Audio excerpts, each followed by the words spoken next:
Alright, you probably recognize this. Yep. Dover Impulse. So, this is a very classic fixture. And I still have this fixture to this day.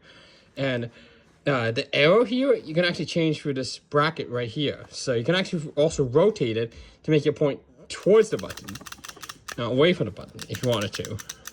So, and if you look here, it's pretty simple how it works. So we got the lamp socket in there, which is, I have to unscrew it to take that actually out. I don't actually have the original wiring for this, so I just wish I had the original wiring, but no, I don't. So basically how this works is, you can see this button here, which is doing the lever on the inside, which is connected to these two hammers, which you can see that these switches here are literally standard arcade micro switches. So when you press this, it hits the micro switch on both sides. And they're all very, and you can get these buttons into different configurations. So you can get one with both switches like what I have here, or you can get one of these with only one working micro switch. So, and if you look, if you look much more carefully, it's much better in the mechanism. So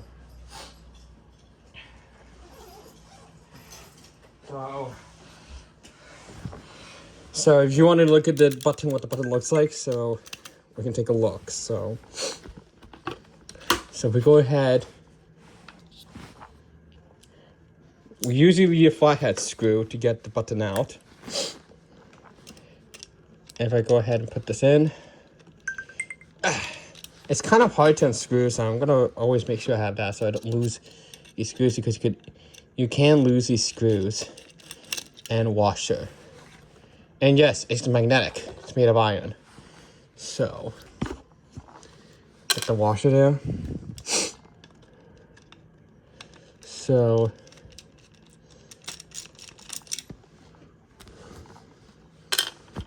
all right, now this button will just pop right off, and the bracket actually stuck in there. So all right, so if I go ahead, so basically I already took it off, so let's put it back in so I can show you what it looks like fully. So come on. Right. So this is the Dover button itself. You can see the micro switches here. So how does this button actually push them? So I'm going to take the bracket off. So the bracket, the sides here, you don't actually see on the plate, because when it's in here, you only see this gasket around the button. So now I'm going to take this button off, and you can see that it's just a piece of plastic. Got the bracket here, and you can see the lever here. Both are linked, which goes down to push these switches with these hammers, and it's springs, so yeah. Now you probably will want to see the full disassembly of this, and I'll do that.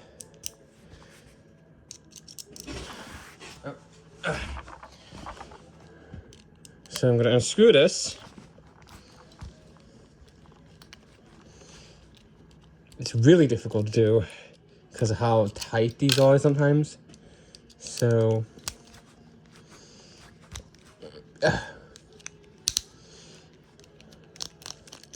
once we get these both unscrewed, this will come right off. And there is the lamp socket right here. And this is the bulb. I believe this is just a 24-volt bulb. So, and it goes into here. And you can actually see the hammers right here. So you can see the springs right there. And we'll take a look at the switches. So these actually can come off. So you can see that these switches here are just set the micro switches. And the fact, it says micro switch on here. It's actually a micro switch branded one, actually. So this is what you actually would see on an arcade button. Where you press this, or you press the button, or press this using the hammer. When two of these are used in a Dover Impulse, you hear simultaneously clicking. So that's basically the summary of it. Now, how to wire these is very simple. So you got these two pins. So this is your normally closed pin right here. This is your normally open pin. Now, on a micro switch or a coin acceptor, a coin mech, these are the kind of reverse. So this pin would have been normally closed. This pin would be normally open. So it's kind of reversed. But on this one, this is normally closed. This is normally open. And then this is your ground, which is your common. This is basically your ground. So. And this is basically how if you need to repair the switches, this is basically how to replace the switches. That's simple. Now, we're going to go ahead and put it back in. Now, there's a lot of things to do is that you don't want to put it like this. You can see the switch, you can see that, like, you don't want to put it in the wrong way. So if we put it in the wrong way, right here, the hammers don't hit the switch. So you want to make sure you get it this way, that at least the hammers are hitting the switches. So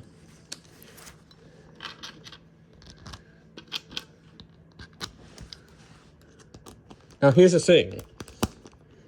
I've seen these. I have tinkered with this before. So if you only have one screw plugged in, let's put the cover back on. And due to laws of gravity, we actually have to put it in like this. So if we go ahead and push the button now, you can see that it is pushing properly.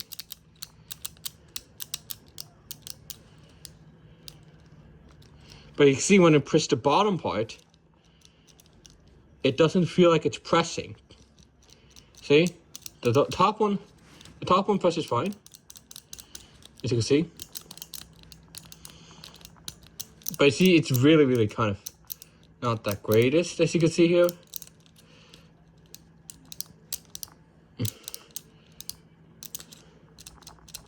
So, and it's because of this screw not being put in. So keep a note that you need to have at least two screws. If you have only one screw, it won't press right.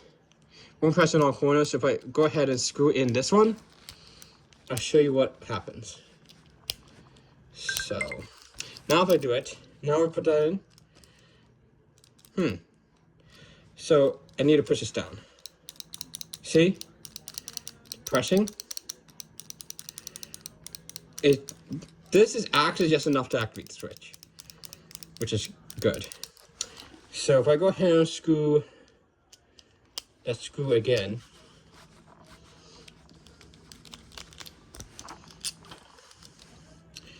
and we're going to be doing the same hold, you can see that it does still do it, but with one screw missing means that the button may not press properly. So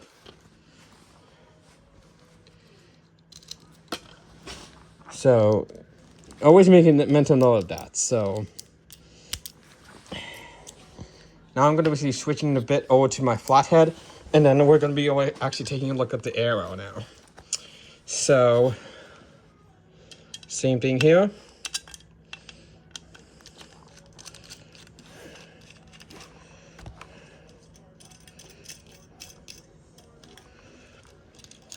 And put that there.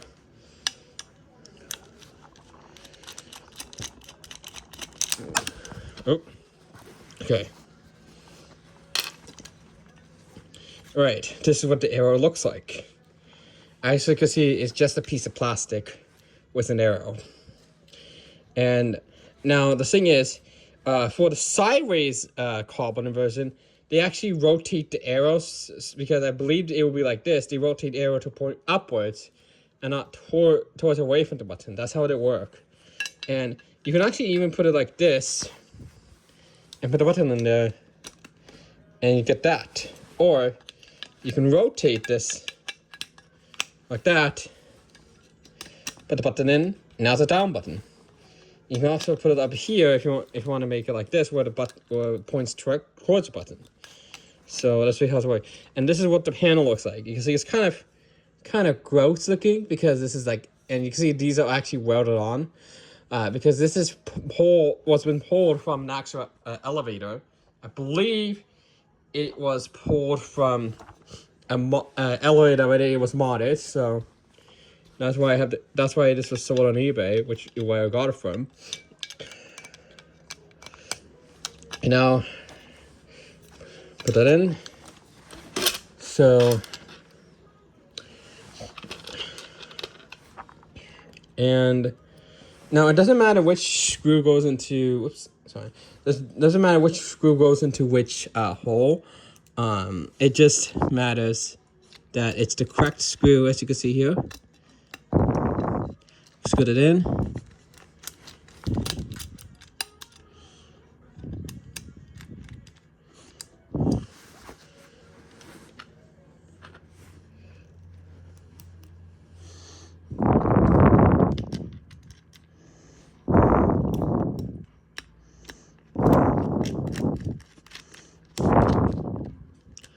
So now we got this screwed in, so it's not going to go anywhere. Now time to put the button back in. So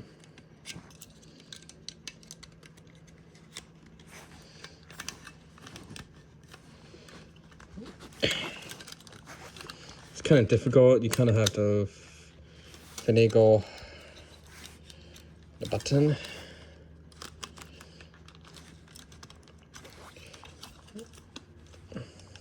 There we go. And already. So the thing is, what I found in the Biomechanical Public Library is this exact. It was in the inside panel because inside an impulse, outside was traditional.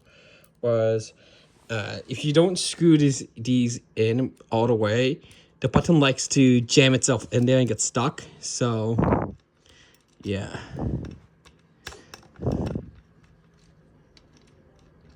So I'm going to screw it in. And I'm going to screw the other one in. But you see I'm putting it loose to show you what actually happens. So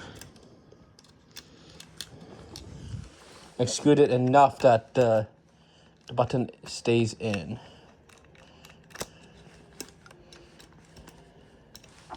So now if I go ahead and jam it, you can see the button gets stuck instantly. You can see the button gets stuck. So you can see it can easily get stuck like that. And you can get it out. Like, look at that. Now I believe it was tight. It was tighter.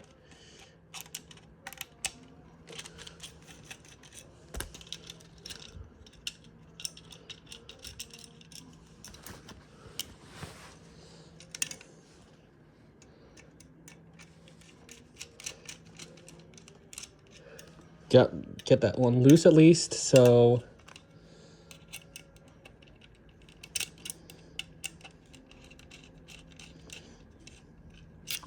I think it was like this where you jam it and it gets stuck. Because when you press it normally, as you can see, if you just press normally, it doesn't get stuck until you jam it in. Like, see, this time it's not doing it. I think it actually tightened it up slightly. Make sure these are loose.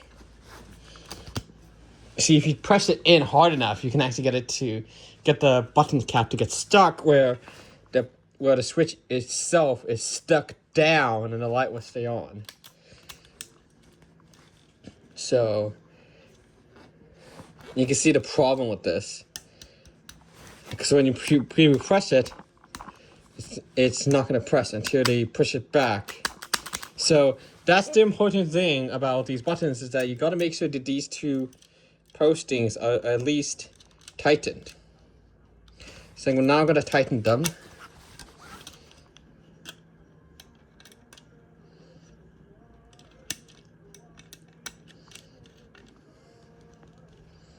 Now, watch.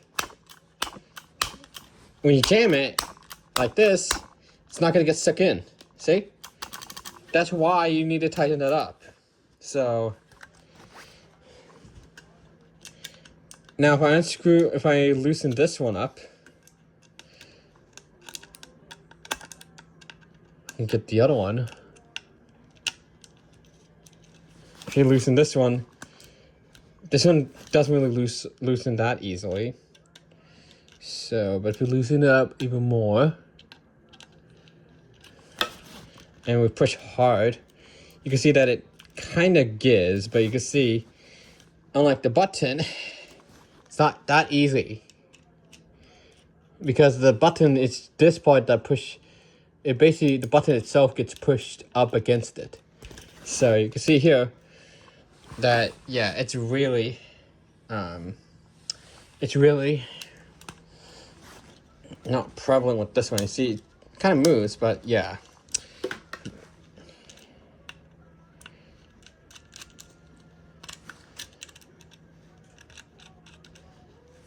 So that's basically how a Dover impulse oscillator button works, and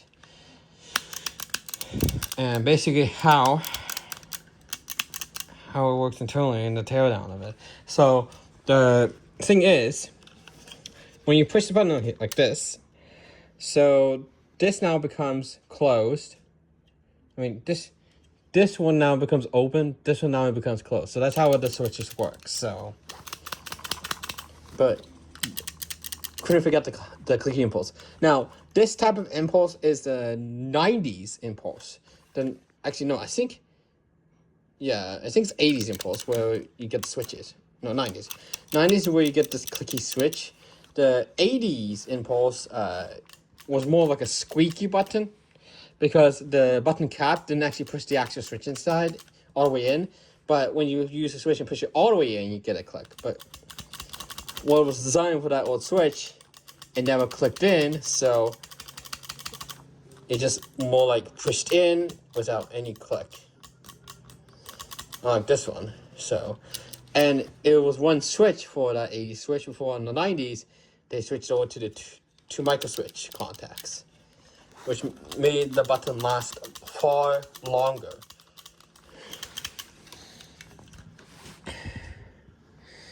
Yeah. Nice impulse button. And nice fixture to keep as like a collector's piece, because this is by far one of the best fixtures to get, because of how easy it is to wire. So yeah, very easy to wire. Simply, it's just that I don't have the wire for the lamp socket, unfortunately. I believe it's a 24-volt bulb. So yeah.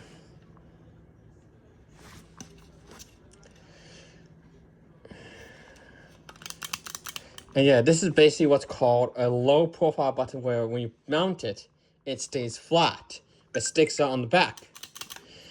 There's a lot of those high profile ones which stick out and are more of a surface mount panel.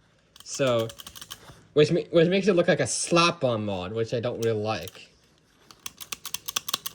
So, the bulb's 28 volts. But however, we can actually get to 27 volts using the 9-volt batteries in series, like 3 of them, to get it to 27 volts, and it should be enough to at least light the bulb up.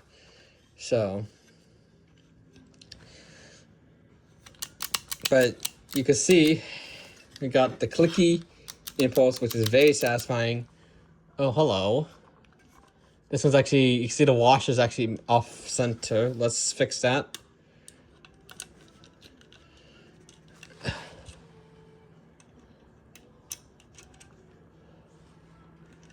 still off center.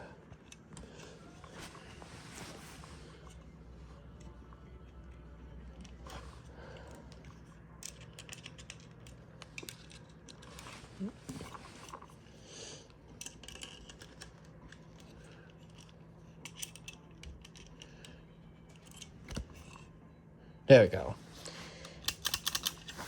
And yeah, that's basically an overview of my Door 1 Plus, and also a big throwback to it as well.